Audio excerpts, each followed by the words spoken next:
dawn is mine, humans! For you are powerless in the face of the mighty star! What? Where is it? Hey, it is Nichelle again, also known as VibeSpiders, with another video today. Hot shot from Armada, and later on Grand Convoy. If my schedule's doing well, I can slot them during Transformers 1 when it comes around. I am tired of all the time, so I'm just getting out of the way of my thoughts of Prime Starscream. This is a short analysis with funny early 2000 jokes. So if you have no idea what I'm talking about, you can know why and my age. There's a lot of in-depth analysis of Prime / Robots in the Skies 15 Starscream at this point, but Emperor Conquest's video and other videos that I can't get the top of my head, but I will surely put in the description. Here are a few things that I'll get out of the way. I grew up with Armada, the Michael Bay films, and Prime. I have never gone into the fan base until late 2023, so my nostalgic for those are not for other media. So let's get into the video.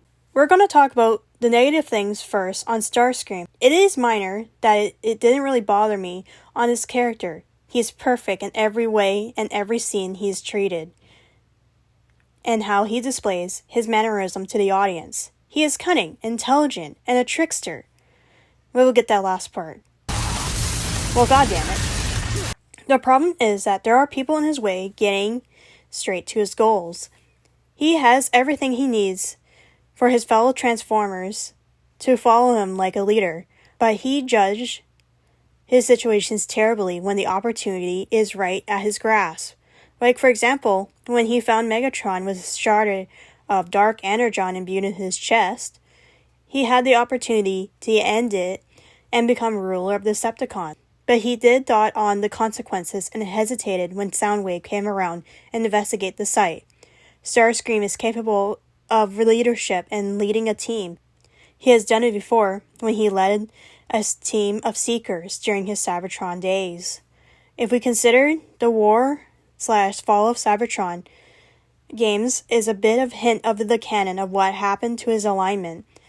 He only cares about himself and for himself, a narcissistic trait that he has to get one step closer to his goals and become a leader for Cybertron. He wants to become great as the Primes, if not better.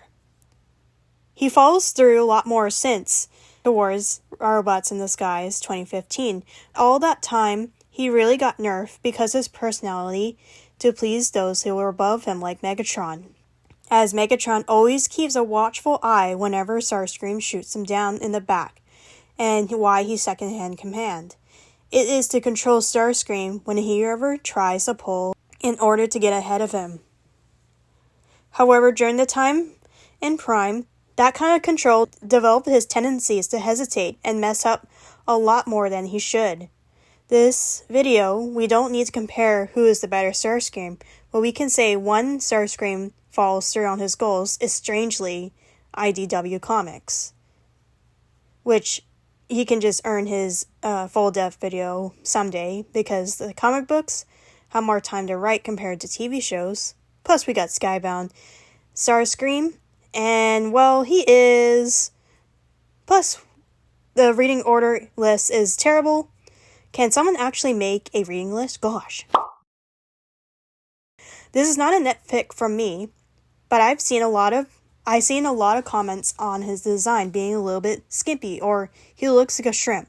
I mean, you're not wrong in any way, as his original G1 modifications, he can go back to them if he needed, like he did in Robots in the Skies 15.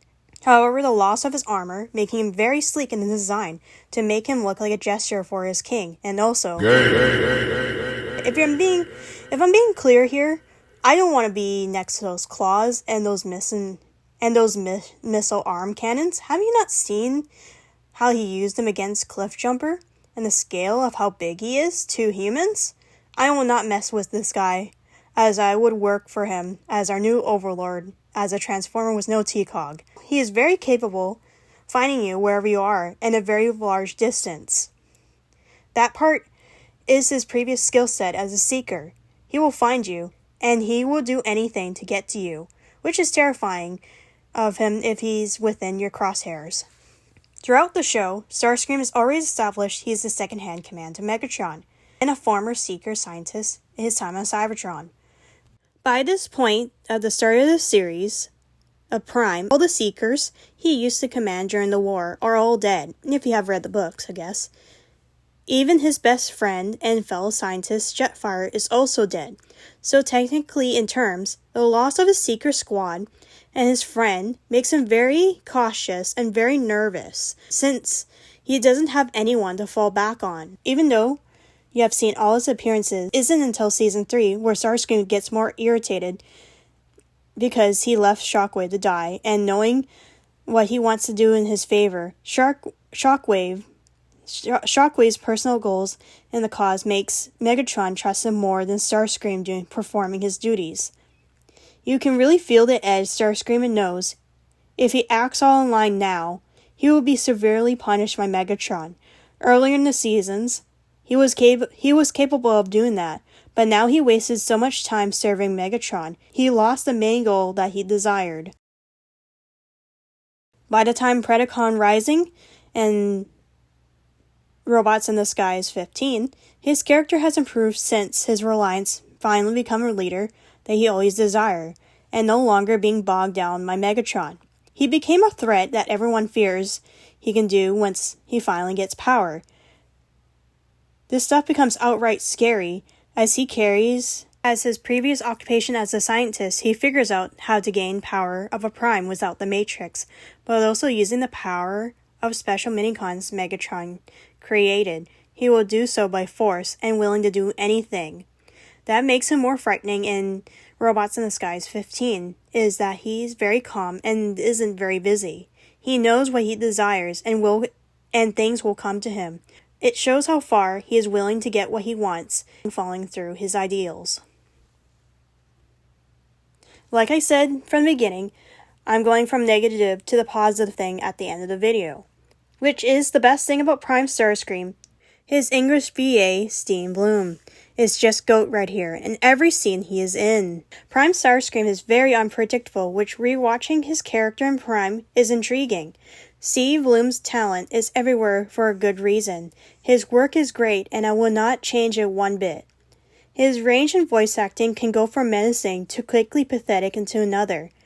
If you want to see his range in VA work, for me it is Higashi from the Judgment Games. Please, don't shoot. Whatever it is you want. I'm begging you, Captain. And you know... No! I mean, he's known you way longer than I have. And the boss has his back, even though he never swore up. Every scene of Starscream is phenomenal to watch. And every line and every move that he does is so that you just want to know what he's going to do next.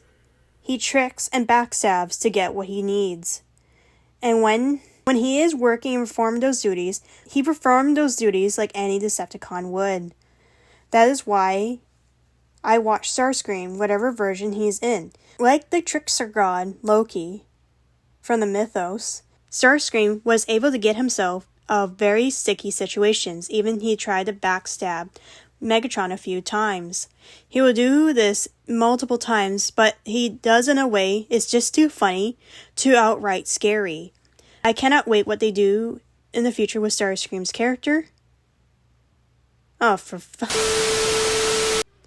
Hey, it's Nichelle again. There are plenty of Starscream videos describing Prime Starscream better than me, and this is my review on Starscream. And I'm ready how Steam Bloom is going to do his voice in Earthspark series, as I expect how it's going to be. I will enjoy this every single bit. So, that is it, and I'll leave you once more. Bye-bye now. Oh, it will be a miracle, all right, Starscream, if you survive what I have planned for you.